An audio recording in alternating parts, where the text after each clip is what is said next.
शूर्पनखा ने क्यों बसाया मक्का मदीना। मित्रों, अगर आपने रामायण देखी या पढ़ी होगी तो आप रावण की बहन शूर्पनखा के बारे में तो जरूर ही जानते होंगे। शूर्पनखा रामायण की एक ऐसी किरदार थी जिसकी वजह से प्रभु श्री राम को रावण समेत सभी राक्षसों का वध करना पड़ा था। लेकिन मित्रों, सभी राक्षसों का अंत होने के बावजूद भी शूर्पनखा बची हुई थी। हालांकि रावण की मौत के बाद शूर्पनखा का क्या हुआ था, इस बात का कोई खास जिक्र रामायण में तो देखने को नहीं मिलता है। फिर भी कई इतिहासकारों का ये दावा है कि शूर्पनखा ने अपने भाई रावण की मौत के बाद इस्लाम धर्म की उत्पत्ति की और मक्का मदीना को बसाने वाली भी शूर्पनखा ही थी। कई इतिहासकारों के मुताबिक तो ये भी बताया जाता है कि आज इस दुनिया में मौजूद सभी मुसलमान शूर्पनखा के ही वंशज है। मित्रों, भले ही यह सारी बातें आपको एक कहानी के तरह लग रही हो, लेकिन आज के इस वीडियो में हम आपके सामने शूर्पनखा के कुछ ऐसे रहस्य पर से पर्दा उठाने वाले हैं जिन्हें जानने के बाद आप भी दांतों तले उंगलियां दबा लेंगे। तो नमस्कार मित्रों, स्वागत है आपका आज के इस नए वीडियो पर एक बार फिर। मित्रों, रामायण के अनुसार हमें यह बताया जाता है कि जब रावण ने माता सीता का हरण किया था तो भगवान श्री राम ने माता सीता को आजाद करने के लिए रावण समेत उसके पूरे वंश का नाश कर दिया था।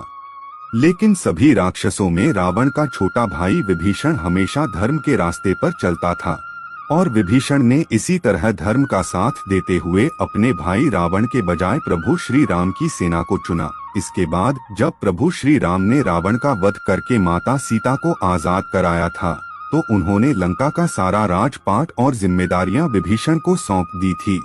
लेकिन उसके बाद शूर्पनखा कहाँ गई और आखिर उसका क्या हुआ था, इस बात का जिक्र हमें रामायण के किसी भी पन्ने पर नहीं मिलता है।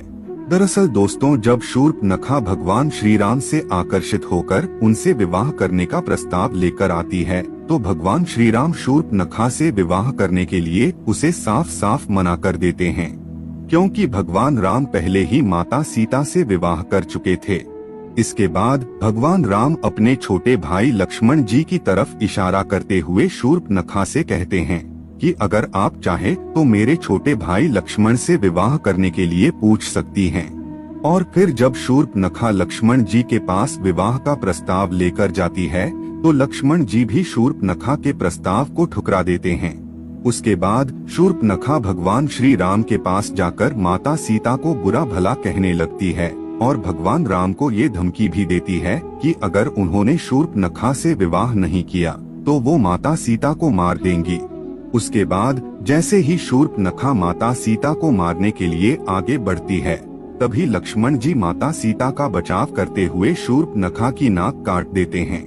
इसके बाद शूर्पनखा जब अपनी कटी हुई नाक लेकर भाई रावण के पास जाती है और उसे सारी बात बताती है तो रावण अपनी बहन के इस अपमान को सुनकर बेहद क्रोधित हो जाता है और माता सीता का हरण कर लेता है और फिर भगवान राम रावण को मृत्यु दंड की सजा देते हैं। लेकिन मित्रों, हमेशा से ही लोगों के ज़हन में यह सवाल बना हुआ है, इसके बाद शूर्पनखा ने क्या किया।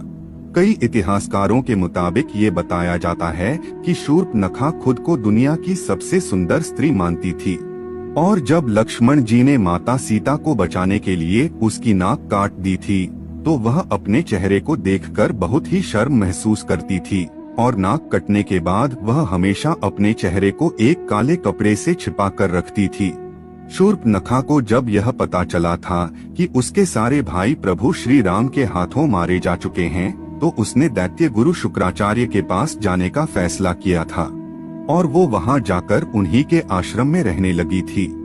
शूर्पनखा और शुक्राचार्य दोनों ही राक्षसों के वंश को आगे बढ़ाना चाहते थे, जिसके लिए शुक्राचार्य ने भगवान शिव की कठोर तपस्या की। शुक्राचार्य की तपस्या से प्रसन्न होकर भगवान शिव ने उन्हें असुरों के अमर होने के बजाय वरदान के रूप में एक शिवलिंग दिया और यह भी बताया कि जिस दिन कोई वैष्णव यानी भगवान विष्णु का अवतार या फिर कोई ऐसा भक्त जो भगवान विष्णु को सच्चे दिल से मानता हो, अगर उसने इस शिवलिंग पर गंगा जल छिड़क दिया तो उसी समय इस दुनिया से संपूर्ण राक्षस जाति का विनाश हो जाएगा। इसके बाद दैत्य गुरु शुक्राचार्य ने भगवान शिव के द्वारा दिए गए इस शिवलिंग को वैष्णव यानी हिंदुओं से दूर रखाकर एक रेगिस्तान में स्थापित कर दिया। क्योंकि हिंदू धर्म का हर शख्स भगवान विष्णु को जरूर मानता है। और अगर ऐसे में कोई हिंदू उस शिवलिंग पर गंगा जल छिड़क देता तो दुनिया से संपूर्ण राक्षस जाति का अंत हो जाता। इसलिए शुक्राचार्य ने इस शिवलिंग को दूर ले जाकर एक रेगिस्तान में इसकी स्थापना कर दी। और मित्रों, रेगिस्तान में जिस जगह ये शिवलिंग स्थापित किया गया था उस जगह को आज हम सब मक्का मदीना के नाम से जानते हैं। दोस्तों, भले ही ये सारी बातें सुनने के बाद आपको हजम ना हो रही हो, लेकिन आपने कई विवादित बयानों में यह जरूर सुना होगा कि प्राचीन काल में यहाँ पर मकेश्वर महादेव का एक मंदिर हुआ करता था, जहाँ भगवान शिव का एक शिवलिंग स्थापित था। मित्रों, ये वही शिवलिंग है जिसे भगवान शिव ने दैत्यों के गुरु शुक्राचार्य को दिया था। और इस शिवलिंग को दैत्य गुरु शुक्राचार्य ने हिंदुओं से छुपाने के लिए भारत से दूर सऊदी अरब में मक्का में स्थापित कर दिया था। शुक्राचार्य ने इस शिवलिंग को सऊदी अरब में इसलिए स्थापित किया था क्योंकि उन्हें ऐसा लगता था कि ये बात कभी किसी हिंदू को नहीं पता चलेगी और इससे राक्षसों का वंश भी सुरक्षित रहकर आगे बढ़ता जाएगा। आपको बता दें कि दैत्य गुरु शुक्राचार्य ने इस शिवलिंग की सुरक्षा का काम शूर्पनखा को सौंप दिया था। उस समय शूर्पनखा हमेशा ही अपने चेहरे को कपड़े से ढक कर रखा करती थी और फिर शूर्पनखा ने अपने वंश को आगे बढ़ने के लिए कई बच्चों को जन्म दिया, जिसके बाद वही बच्चे आज शूर्पनखा की इस परंपरा को निभाते आ रहे हैं। जी हाँ मित्रों, हम बात कर रहे हैं मुसलमानों की, क्योंकि आपने जब भी मुसलमान महिलाओं को देखा होगा तो यह गौर किया होगा कि वह हमेशा ही अपने चेहरे को ढक कर रखती है और इसके लिए वह बुर्का पहनती है। मुसलमान महिलाओं के इन कपड़ों में केवल उनकी आंखें ही नजर आती है और जब नाक कटने के बाद शूर्पनखा अपने चेहरे को कपड़े से छुपा कर रखती थी तो उसकी भी सिर्फ आंखें ही नजर आती थी।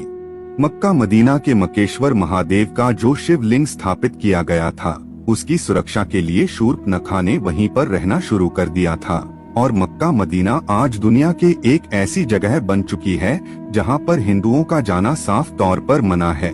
इसके अलावा मित्रों, बताया तो यह भी जाता है कि सऊदी अरब में जिस जगह पर मक्का मदीना मौजूद है उसके आसपास तक की सभी जगहों पर हिंदुओं को रहने की इजाजत बिल्कुल भी नहीं दी जाती है।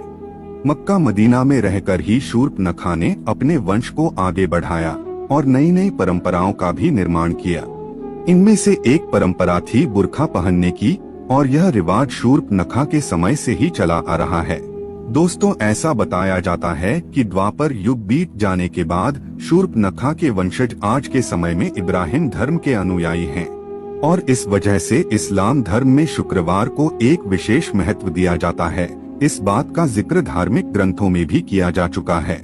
मित्रों, यह सारी बातें किनारे करके अगर इस कहानी पर गौर फरमाया जाए तो जरा एक बार सोच कर देखिए कि आखिर ऐसी कौन सी वजह है जिसके चलते किसी भी हिंदू का मक्का मदीना के अंदर जाना साफ तौर पर मना है और अगर कोई हिंदू चाहे भी तो मक्का मदीना के अंदर नहीं जा सकता। आखिर ऐसी कौन सी चीज है जो सभी हिंदुओं को मक्का मदीना के अंदर जाने से रोकती है? दोस्तों, इस बात के पीछे ऐसा कोई ना कोई ठोस कारण तो जरूर होगा जिसमें हिंदुओं के वहां जाने पर प्रतिबंध लगा रखा है। अगर ध्यान दें तो यह सारी बातें केवल एक ही तरफ इशारा करती हैं कि शायद मुसलमानों का शूर्पनखा के वंशज होने वाली ये बात हकीकत हो सकती है और सारे मुसलमान इस बात से डरते हैं अगर कोई हिंदू गलती से भी मक्का मदीना के अंदर चला गया और उसने इस शिवलिंग पर गंगा जल छिड़क दिया तो इस दुनिया से पूरी राक्षस जाति का अंत हो जाएगा। मित्रों, यह राक्षस कोई और नहीं बल्कि शूर्पनखा के ही वंशज है। भले ही यह सारी बातें आपको हैरान कर रही हो, लेकिन शायद ये सच भी हो सकती है, क्योंकि इस दुनिया का सबसे पहला धर्म सनातन धर्म ही है। यानी कि इस दुनिया में मौजूद हर एक व्यक्ति सनातन धर्म से जरूर ताल्लुक रखता है और हमारे ईश्वर भी सनातन धर्म से ही ताल्लुक रखते थे। मित्रों, ठीक ऐसा ही प्राचीन समय में भी हुआ करता था। कुछ लोग मिलकर अपने अलग अलग नियमों और परंपराओं को बनाया करते थे और धीरे धीरे इसी तरह यही चीजें जातियों में तब्दील होती चली गई, जिससे आगे चलकर अनेकों धर्म की उत्पत्ति हुई। लेकिन मित्रों, इस्लाम धर्म की हकीकत पर आज भी कई हिंदुओं के द्वारा सवाल उठाए जाते हैं कि आखिर उन्हें मक्का मदीना के अंदर क्यों नहीं जाने दिया जाता है। वैसे मित्रों कमेंट करके बताइए कि आपको क्या लगता है, मक्का मदीना के बारे में कही जाने वाली यह सारी बातें क्या सच हो सकती है या फिर यह सब एकमात्र कल्पना है। अपनी राय जरूर दीजिएगा। धन्यवाद।